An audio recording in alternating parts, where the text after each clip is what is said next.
Hello. Welcome to today's video. Without wasting too much of your time, I am going to tell you कि आपको अच्छे vocabulary words कैसे अपने literature के answers में incorporate करने हैं ताकि आपके answers यहाँ से यहाँ तक पहुँच जाए. This is for both language and literature and communicative. So all of you can stick around and let's get started. When we talk about vocabulary in literature answers, we are mainly talking about adjectives. तभी मैं आपको बोलती हूँ कि कोई भी chapter पढ़ते हुए, कोई भी पोम पढ़ते हुए, उसके कैरेक्टर्स को लेकर आपके पास 3-4 एडजेक्टिव्स होने चाहिए. किसी भी पोम को डिस्क्राइब करने के लिए 3-4 एडजेक्टिव्स होने चाहिए. थोड़े बहुत एडजेक्टिव्स याद रखोगे, ऑटोमेटिकली आंसर्स इनहैंस होंगे. अब देखते हैं एक मैं आंसर से हम एक वाओ आंसर की तरफ कैसे जा सकते हैं. लेंचो का एग्जांपल लेंगे. Lencho was a hard working farmer who believed in God. ठीक है, टू द पॉइंट है, सिंपल है, लेकिन इसमें कोई एक्स फैक्टर नहीं है. वो एक्स फैक्टर हम ला सकते हैं with the incorporation of just a few adjectives.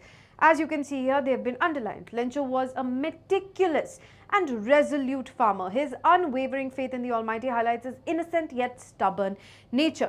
Meticulous मतलब छोटी छोटी बातों पर ध्यान देना. Resolute मतलब ठान ली तो ठान ली. Unwavering मतलब उसका फेथ बिल्कुल भी हिलता नहीं था. Innocent आपको पता ही है, stubborn यानी कि जिद्दी. तो बस कुछ कैरेक्टर ट्रेट्स से हमने आंसर को बहुत ओके बेसिक से एडवांस्ड एंड इम्पैक्टफुल बना दिया है. अब हमें यही करना है. हमारे सारे चैप्टर्स के अगर हम मेन कैरेक्टर्स के साथ एक बारी बैठ जाएं, not literally in our heads, and we just learn 3 to 4 adjectives describing them, हम अपने आंसर्स को बहुत अच्छे से ब्यूटिफाई कर सकते हैं. चलो ये एक्सरसाइज हम लोग कुछ वर्ड्स के साथ करके देखते हैं. यहाँ पे हमारे पास एक वर्ड है इनडोमिटेबल, इम्पॉसिबल टू डिफीट और डिस्करेज. इसको अक्सर हम स्पिरिट के साथ यूज करते हैं. He has an indomitable spirit. ये नेल्सन मंडेला के लिए बोला जा सकता है, एंड फ्रैंक के लिए बोला जा सकता है. ये निकोला एंड जकोपो के लिए भी बोला जा सकता है. देखो, all of you watching the video, अगर आपको कोई ऐसा कैरेक्टर सुनाई देगा जिसको आप नहीं जानते, मोस्ट लाइकली वो दूसरे के सिलेबस से है. ठीक है, तो डरना मत कि ये कौन सा चैप्टर है जो मैंने पढ़ा ही नहीं. Benevolent, well meaning and kindly, जो दिल से बहुत अच्छी चीज़ें करना चाहता है. ऑब्वियसली पोस्ट मास्टर लेंचो के लिए बेनेवलेंट है. अनिल एक बेनेवलेंट कैरेक्टर है. कम्युनिकेटिव के सिलेबस में हमारा जो नरेटर है in 2 gentleman from Verona, he is a benevolent person. Resourceful, जुगाड़ू, having the ability to find quick and clever ways to overcome difficulties. ऑसिबल तो ये है ही है. वल्ली भी साथ में हमारी बहुत ही जुगाड़ू रिसोर्सफुल कैरेक्टर है. कम्युनिकेटिव में हम देखें तो जुगाड़ू में आई वुड से मिस मेबिन को हम बोल सकते हैं, इन द सेंस कि she has that ability to manipulate things in her favour. ठीक है, तो मैनिपुलेटिव तो वो है ही, but in this sense we can say she is a bit resourceful also. Inquisitive, having a showing an interest in learning things. Curious, ठीक है, तो Richard Ebright in making of a scientist extremely inquisitive. साथ ही साथ we have our narrator in, what's his name, I forgot. जल्दी से मुझे याद दिलाना. इतना तुम्हारी पढ़ाई कराते कराते मेरा स्लीप डेफिसिट हो गया है. वर्चुअली ट्रू में not Sebastian, the boy who saves Sebastian, he is inquisitive, he keeps, he is curious. वो उसको जैसे जैसे सेबेस्टियन से कम्युनिकेशन मिलता है, he keeps trying to help him out. Okay, चलो नेक्स्ट हमारे पास है मटीरियलिस्टिक. सुनते ही दिमाग में मटिल्डा आती है, लेकिन सुनते ही दिमाग में मिसेस पैकलटाइट भी आनी चाहिए. साथ ही साथ मिस मेबिन भी आ सकती है. मिस मेबिन में डबल भी था, सिंगल भी था, याद कर लेना. मिस मेबिन भी आ सकती है. इधर प्रिटेंशियस में attempting to impress by acting greater, अपने आप को ज़्यादा बड़ा दिखाना जितना आप हो नहीं उससे ज़्यादा. फ्रॉग प्रिटेंशियस है, पैकलटाइट प्रिटेंशियस है. Gullible, easily persuaded to believe in something या नाइव, तो गलेबल यहाँ पे हमारे लेंचो भाई साहब तो है ही. साथ ही भोली इनिशियली गलेबल है, बाद में उसका कैरेक्टर ट्रांसफॉर्म होता है, काफ़ी क्रेजी ट्रांसफॉर्मेशन है उसकी. और नाइटिंगेल तो गलेबल है ही. नाइव गलेबल का कम्युनिकेटिव में prime example is the nightingale. Disillusion, disappointed in something, in someone or something when it is discovered to be less good. तो यहाँ पर इसको तो इग्नोर करो, ये आपका डिलीटेड सिलेबस है. ठीक है, लेकिन हमारे पास एक बहुत तगड़ा एग्जाम्पल इसका है बहुत तगड़ी डिसइल्यूजनमेंट होती है। जल्दी से कम्युनिकेटिव वाले बताओ किसको, जब तक मैं ये मिटा रही हूँ। हाँ जी, पटोल बाबू को बहुत तगड़ी डिसइल्यूजनमेंट होती है जब उनको पता चलता है कि ये तो मेरा डायलॉग सिर्फ ओ है।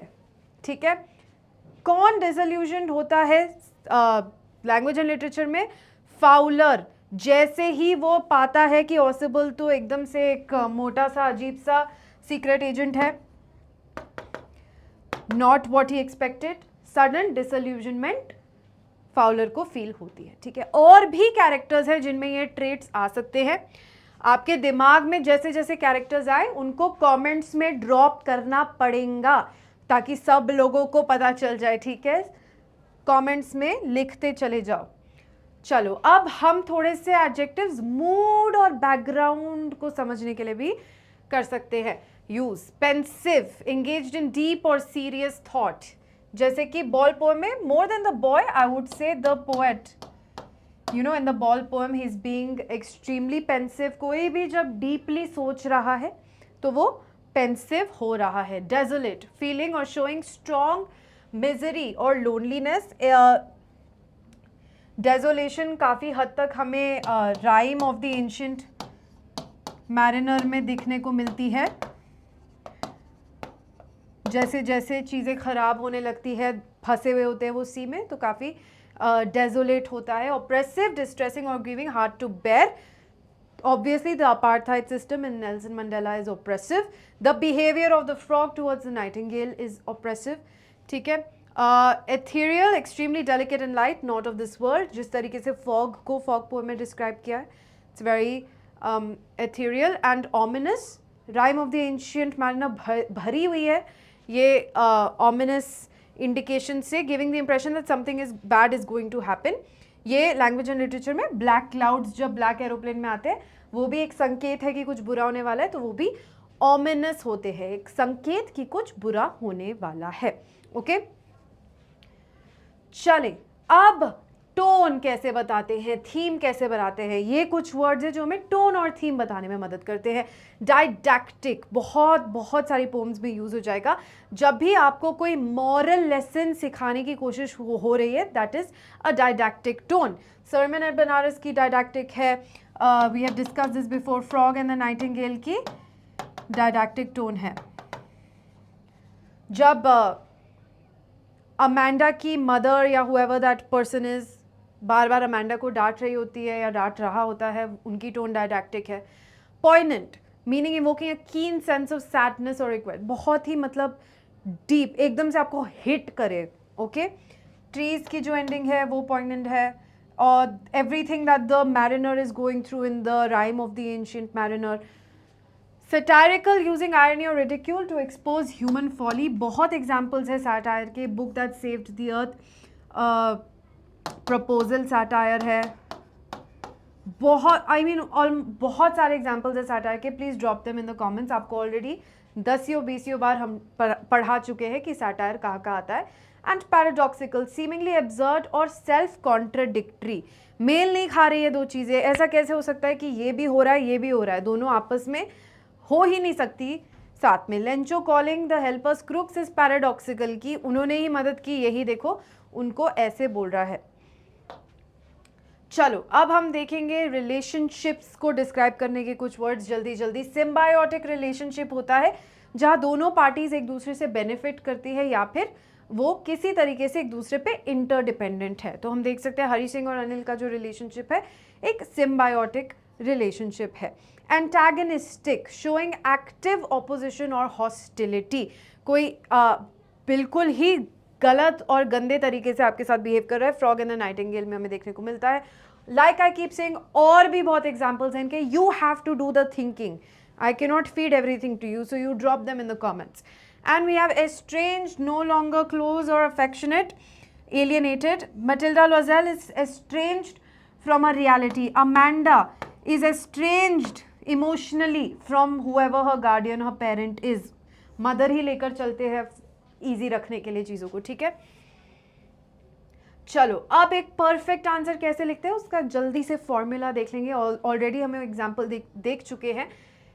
लेंचो कैरेक्टर का नाम, एक अच्छा एडजेक्टिव जो उसको डिस्क्राइब करे वॉज अ मेटिक्यूलस, और उसके बाद एविडेंस और action and a resolute farmer. तो ये बता रहा है कि वो गिव अप नहीं करता, तो जो एक्शन है उसको रिप्लेस कर रहा है ये रेजोल्यूट वर्ड, ठीक है।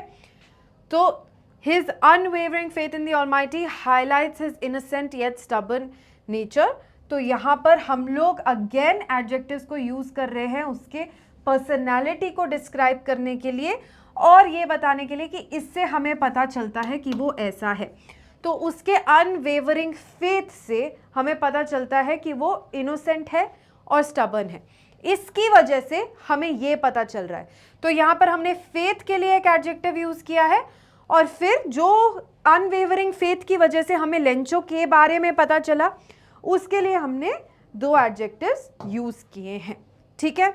तो ऐसे ही जरूरी नहीं है सिर्फ कैरेक्टर के लिए एडजेक्टिव डालो, यहाँ पर देखो हमने उसके फेथ के लिए भी एडजेक्टिव डाला है, जैसे कि हमने देखा मूड, टोन, थीम, इन सब चीज़ों के लिए भी एडजेक्टिव डाल सकते हैं। वोकैबुलरी ऐसे ही एनहांस होती है, ठीक है। तो अब एकदम ही हाई लेवल वोकैबुलरी कैसे लेके जानी है कम्युनिकेटिव के लिए स्पेसिफिकली, क्योंकि उसमें जो ड्रामाज हैं काफ़ी इंटेंस हैं, पोएम्स भी काफ़ी इंटेंस है। ओzymandias हो गया, उसमें ह्यूब्रिस की थीम जूलियस सीजर में काफ़ी आती है। एक्सेसिव प्राइड और सेल्फ कॉन्फिडेंस है, तो ये वर्ड आप सीख सकते हो, एक्सेसिव प्राइड, ह्यूब्रिस, इसको आप यूज़ कर सकते हो क्योंकि ये कैरेक्टर्स के डाउनफॉल पे लीड करती है। ओzymandias के केस में बहुत सटीक बैठता है ये। रिडेम्पटिव, अगेन आपको पता है कि rhyme of the ancient mariner में मैरिनर दर बदर भटक रहा होता है बस क्योंकि वो बुरा फील करता है कि उसने क्या किया। रिडेम्पशन की डेस्परेशन से वो घूम के सबको स्टोरी बता रहा होता है, ठीक है। तो ये जो भी अपने पास मिस्टेक्स को ओवरकम करने की कोशिश करते हैं वो रिडेम्पशन पाते हैं, जैसे कि हरी सिंह भी पाता है इन अ थीफ स्टोरी, ठीक है, द थीफ स्टोरी। नाउ यहाँ पर कैसे आप दूसरे, आपके पास बहुत क्वेश्चंस आते हैं जिसमें आपको multiple characters from different chapters को कंपेयर करना होता है साथ में, कैसे आप उनके कैरेक्टर ट्रेट्स को कंपेयर कर सकते हो ये हम लोग देख रहे हैं जल्दी से। भोली इनिशियली गलेबल थी, ओके, मटिल्डा इनिशियली मटीरियलिस्टिक थी। वो कैसे कैरेक्टर्स थे in the beginning of the story, ये वर्ड्स बता रहे हैं। उनका दुनिया से रिलेशनशिप क्या था। भोली was estranged from her family, estrange word अभी सीखा था, निग्लेक्ट किया जाता था उसको। और मटिल्डा जो थी she was estranged from her reality, उसको अपनी जिंदगी नहीं पसंद थी, तो वो उस जैसे भोली को उसकी फैमिली इग्नोर करती थी, मटिल्डा अपनी जिंदगी को इग्नोर करने की कोशिश करती थी और बार बार एक फॉल्स सेंस क्रिएट करने की कोशिश करती थी कि उसकी ज़िंदगी में लग्जरी है, उसको खुशी ही उन सारी मटेरियलिस्टिक चीज़ों से मिलती है। आउटकम क्या था, भोली इवेंचुअली बिकेम इनडोमिटेबल, यानी कि उसके साथ इतना बुरा हादसा हुआ जो कि माना जाता है कि किसी को भी बहुत नेगेटिवली अफेक्ट कर सकता है। बहुत ही रिग्रेसिव पेट्रियार्कल सोसाइटी में मंडप पे शादी टूटना बहुत बुरी बात मानी जाती है, but that did not break Bholi. Bholi came out stronger in that situation and that is why she is indomitable, whereas Matilda का आउटकम क्या हुआ, डिसल्यूजन हो गई क्योंकि उसने अपनी पूरी जिंदगी गंवा दी एक दिन की चकाचौंध के पीछे, ठीक है। So she ended up disillusion. So we have used all the words we learned to form a character arc of different characters। यहाँ पर अगर भोली और मटिल्डा के लाइफ एक्सपीरियंसेस के बारे में हमें लिखना है कि वो कैसे थोड़े बहुत सिमिलर है, कैसे अलग हैं, तो हम इन वर्ड्स के माध्यम से हम एक्सप्लेन कर सकते हैं, ठीक है। चलो, तो ये रही आपकी एंड चीट शीट। ट्रेड्स के बारे में बात करनी है तो ये वर्ड्स हमने सीखे, थीम के बारे में बात करनी है तो ये वर्ड्स सीखे, मूड के बारे में बात करनी है, मूड जो एटमॉस्फेयर क्रिएट होता है स्टोरी में या पोम में, ये वर्ड्स हैं। रिलेशंस की बात करनी है, लोगों के बीच में क्या रिलेशनशिप है, तो ये वर्ड्स हमने सीखे हैं। So these you can refer to and try to incorporate them. आप पढ़ोगे, जस्ट एग्जाम से पहले भी पढ़ के जाओगे तो मोस्ट लाइकली आपको याद रहेगा। And trust me, vocabulary will take your answers to the next level, so don't take it lightly. अगर आप चाहते हो जेन्युइनली अच्छा स्कोर करना तो वोकैबुलरी को निग्लेक्ट मत करना. All the very best, no stress.